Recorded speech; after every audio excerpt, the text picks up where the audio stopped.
on a special episode of Forward March. Definitely would like to start off by saying that mission success is achieved through teamwork. So this is Team March. Ma'am, since you're on scene, would you like to take your camera over to show us a little bit of that fitness center with everybody getting vaccinated? I absolutely would. Thank you very much. So I hope that you can kind of see. A lot of people have a lot of questions about the vaccine. And so the best advice that I can give them is that, do your research. Don't make your decision on whether or not to receive the vaccine or not based on a conversation you have from someone who you don't know what their level of expertise on giving that advice. Lieutenant Callie Hewitt with Forward March here to introduce a special two-part series on vaccination operations on March Air Reserve Base. We ask viewers and listeners to be mindful that we had 5 experts in 5 locations, so audio wasn't always to our standards. Anyhow, the information from our panel is useful and informative. Thank you and welcome to Forward March.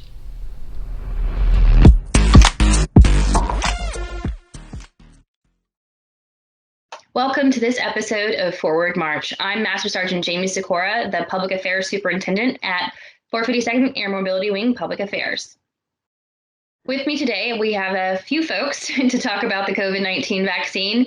And first up, I'd like Marshall Prude. Would you please introduce yourself and tell us a little bit about you?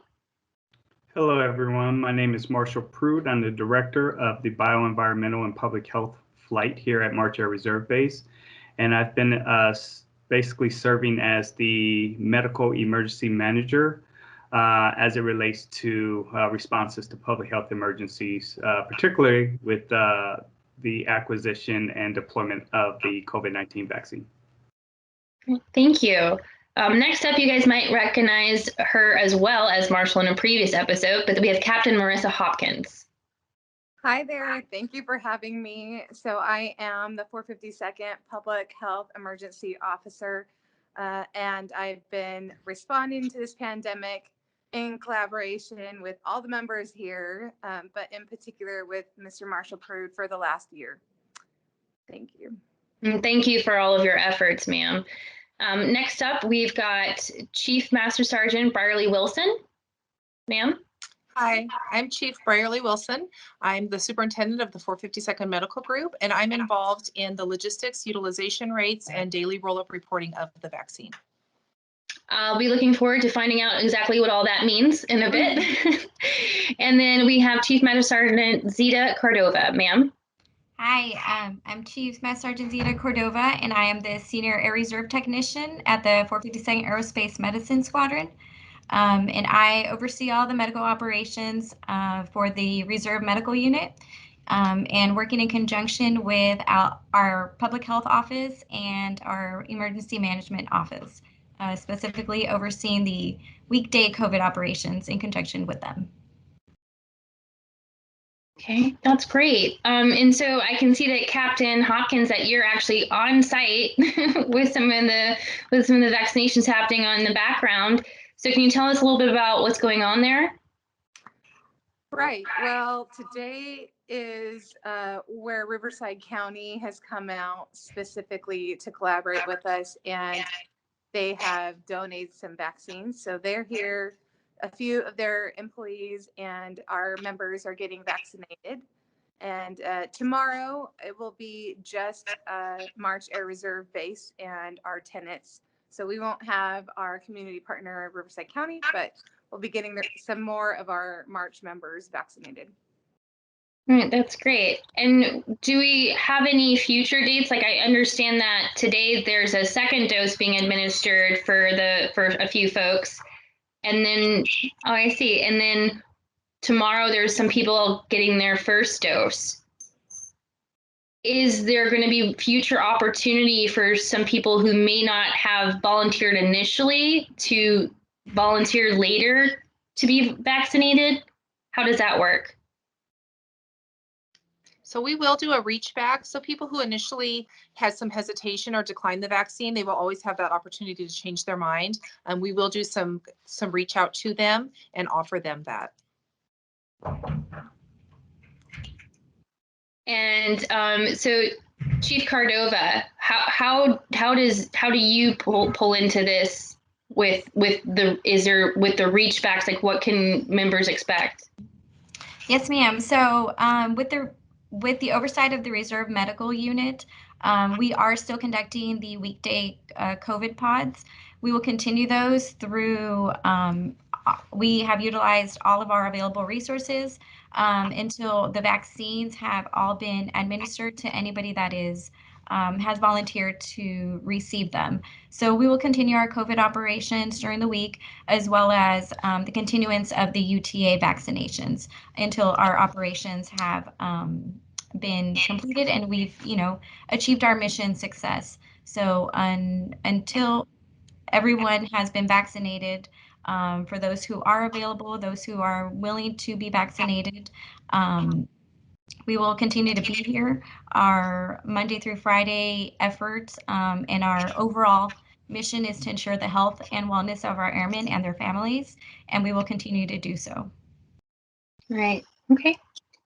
And I think that hits a little bit about the current priority is to protect the mission, which we'll be saying again in our call at the end of this for everyone.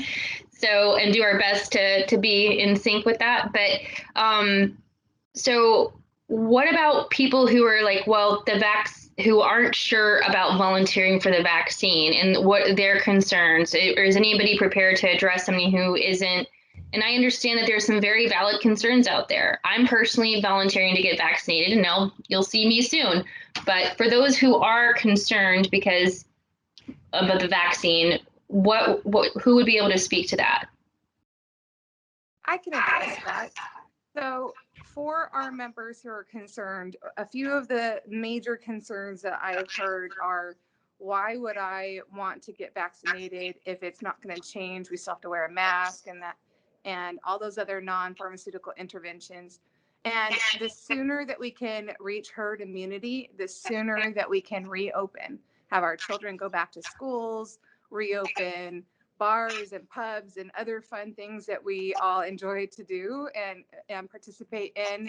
But in general, I would say if you have 95 people out of 100 who get vaccinated, only a few of them are going to have any type of reaction. But it also means that you are less likely, if not almost 0% chance of being hospitalized if you do ever get the COVID if you get diagnosed with COVID in the future. So it's really important to remember that the purpose of this vaccine is to reduce the severity and acuity of hospitalizations. So it might mean, while it's not the same virus as the common cold typically does not have the threat of hospitalization or death. And that's the entire purpose of this, so that we can get rid of that risk and start to go back to our daily life. So what I'm hearing is that though it may not change our current new normal, as has been said, of wearing masks and the other mitigation steps to like stay 6 feet apart and things like that, it can help you have more. What we were talking about, the acuity wouldn't be an issue and the hospitalization wouldn't be an issue. Right. So, but it also, even if you were to ever possibly contract COVID and you've already been vaccinated, it also is eliminating symptoms. So that's what makes everybody miserable when they're sick, is feeling feverish and achy and tired and on the couch. And if you're not feeling any of those things, then you may not even realize that you are not well. So if you do get COVID, it's going to be less severe, but no symptoms. You're going to feel better. You're less likely to transmit the disease if you're asymptomatic. So those are all some really good reasons as to why we recommend that you get the vaccine. Right. And in speaking to that, I understand that just because you get the vaccine, the people getting the vaccine today and walking out the door, that doesn't mean that they can throw their masks away and that they don't have any risk. It takes some time for what is called efficacy. Can you explain that? Yeah, I think actually maybe Marshall might want to speak to that. I see him shaking his head. All right, Marshall, you're up. She batted it over to you. Your ball. I know, right? The doctor sending it over to the non-doctor. Okay, I got this though. She's trained me well. So yeah, so once you actually receive any vaccination, it takes typically about 14 days for your body to build up that antibodies that will be required to respond to any type of introduction of some foreign body, right? So like the flu, it takes about 2 weeks to build up those antibodies. So this is no different than any other vaccine, which is why you've heard a lot about why you should not get another vaccination 14 days prior or post receiving the COVID vaccination. Is just to allow your body to build up that antibody resistance to the actual vaccine that you're receiving before you start introducing another vaccine into your body. Well, thank you for that. And that's a very good point. I wasn't even thinking about not getting other vaccines around it either. I know that I've gone to donate blood and they're like asking the question is if you've gotten a vaccine recently, but that's a very good point to not get another vaccine. Your body is really taxed. But what about feeling those symptoms? How do you know that it's not symptoms from having coronavirus versus your immune system building up antibodies to the virus after getting the vaccine? Is there some way for people to know? Absolutely. I guess I'll take that one too, Marissa. So I'll you're jump in. right. Typically, when you receive a vaccine, a lot of times you'll get some fever, you'll get some body aches, maybe some chills, and these are all typical side effects from receiving a lot of vaccines. The problem with this is that these are also side effects that you would actually experience if you actually contracted COVID-19. Some of the subtle differences, though, that you need to look out for is that the vaccine does not give you a new or developing cough. The vaccine does not cause you to lose sense of taste or smell. What am I missing, Marissa? No, you're hitting it right on, Marshall. And I would just remind everybody that this is not a live vaccine, so it can't give you COVID. But what it does is your body, your immune system looks at it. This is called a foreign antigen, and your immune system will look at it and they think it's a virus. So it mounts the same type of viral response, those fever, chills, that sort of thing. But it's expected within 48 hours of getting the vaccine.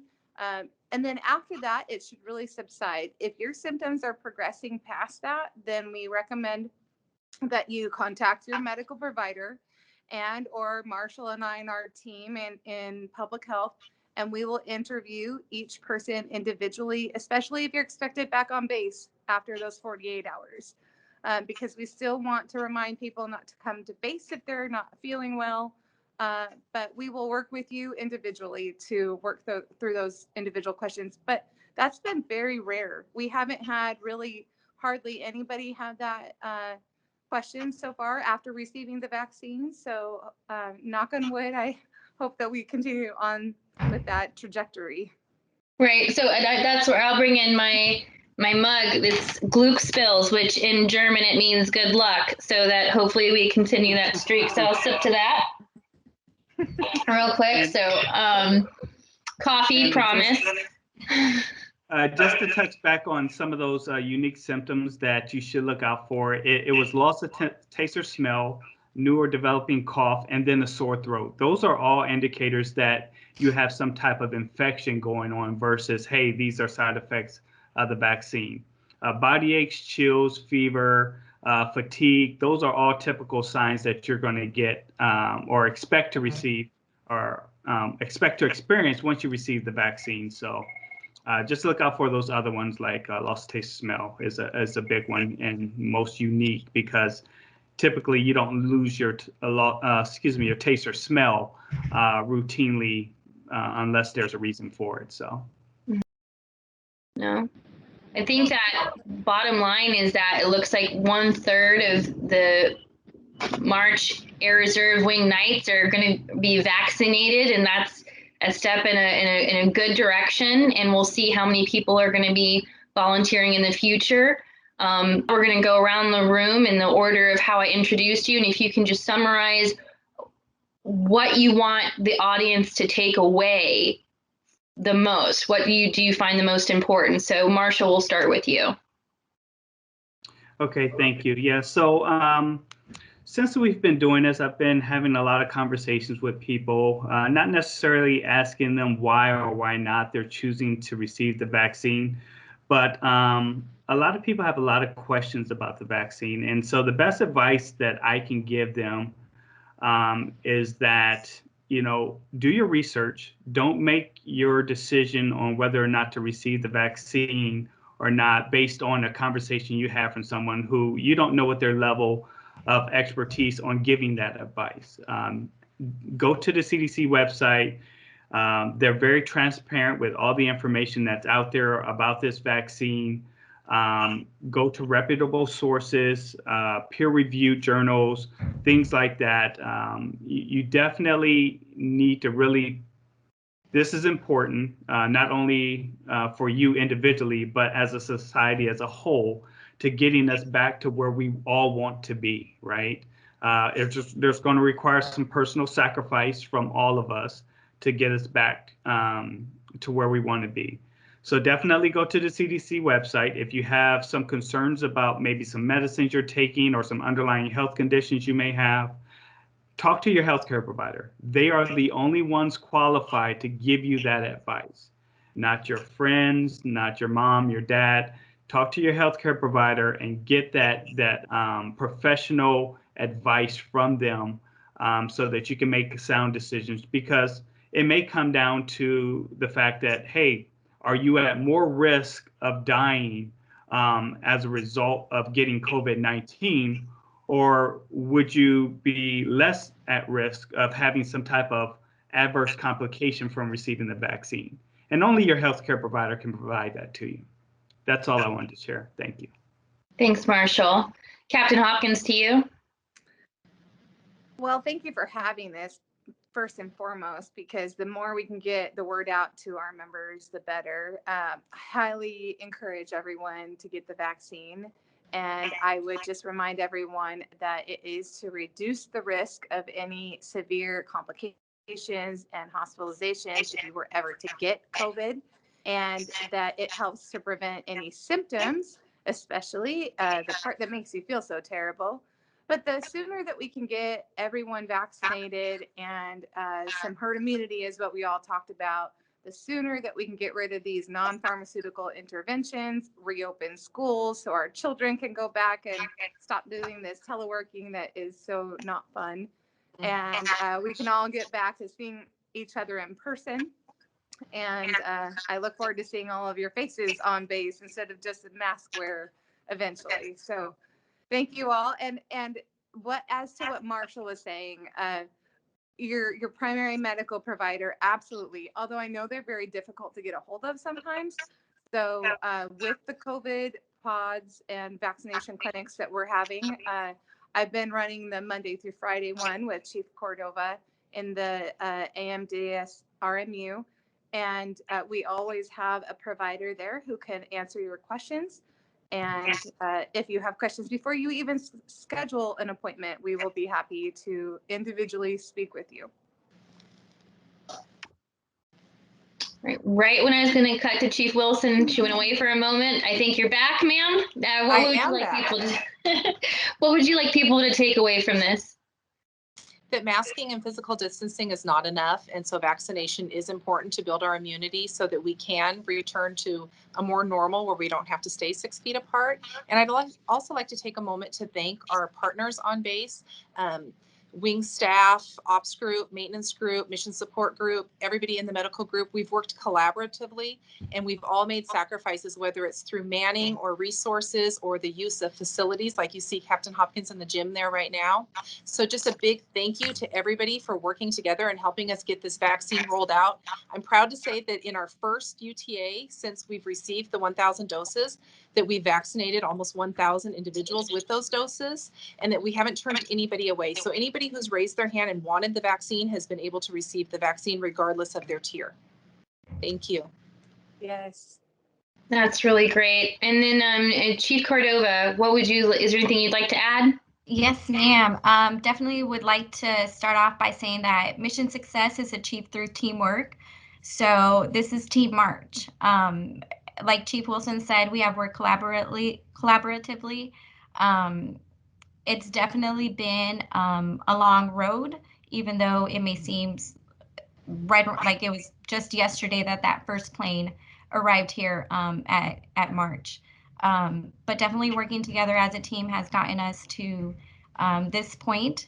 And I just want to ensure our airmen that, as an advocate from the Reserve Medical Unit, medical readiness is our #1 priority, ensuring the health and wellness of our airmen and their families, and that they're ready to deploy. And not just the deployment, it is, coming to the UTA and going home safely and having that security and feeling of safety, being able to go home to their families. So we are focused on that, ensuring that they come through, get their vaccination, and are able to get back to that new normal, hopefully the normal that we used to be at sooner than later, so that we can enjoy each other's company, be with our families, our friends, and just go back to normal life in the same healthy way that we were before. Thank you. Well, I want to say thank you, everybody, for your time and for joining us on this episode of Forward March. And before we do our Protect the Mission call out, ma'am, since you're on scene, would you like to take your camera over to show us a little bit of that fitness center with everybody getting vaccinated? I absolutely would. Thank you very much. So I hope that you can kind of see. And it looks like we might have a little lull. I actually don't see anybody. They're already vaccinated. Yay! But they've been No doing wait a times. great job. That's good to know. So actually, since you bring that up, how have the wait times been? How long have people had to wait in line to get their vaccination when they've arrived? Not very long at all. Although I will say, both for the clinic and here, I would recommend just expect a few minutes, because we don't want to waste even a single dose. And we actually have to have people arrive before we can draw up the vaccine. So once we puncture the vial and draw up our doses, we'll only have 6 hours to use it. So that's why we do make sure people are here before we do any drawing up of the vaccine. So expect to wait a 10, 20 minutes, but it's not like an hour or anything like that. All right, that's a very good point. Well, thank you for catching that for us there and adding that to it. So with that, I'm going to count down and protect the mission, everybody. So on 3, 2, 1, protect the mission.